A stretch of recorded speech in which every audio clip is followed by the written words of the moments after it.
No, but it's an actual science. You really will be able to cure cancer. Say you have 2 rounds of chemo, and then you buy karaoke speakers. If you're trying to make, like, what I'm saying is, like, you're trying to cure yourself of cancer, or your daughter or child or whatever you want to say, make sure you at least have 2 to 3 rounds of chemo, just to make sure, because the chemo targets the area in the body where the cancer is. And then once you have those 2 to 3 rounds of chemo in it, you can use the sound that kills cancer, karaoke speakers, a tub, and an electrical discharge, a like a power supply, to create an electrical discharge at a certain amount of volts and amps. And then you run it into the water at one end to the other end of the water.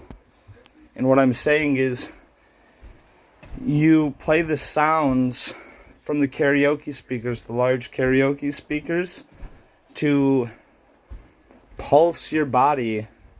But you have to do it for a couple hours. You have to do it for a decent amount of time. You know what I mean? So watch the video on loop.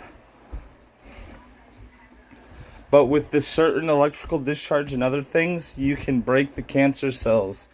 And after 2 to 3 bats of chemo or something, you'll be able to break it down.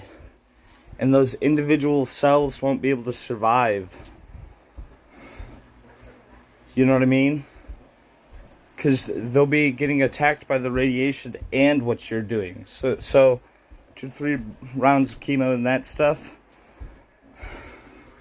could help you. You could look at the guy who's studying this stuff. He really needs some funding. I'm surprised no one's gave him funding yet.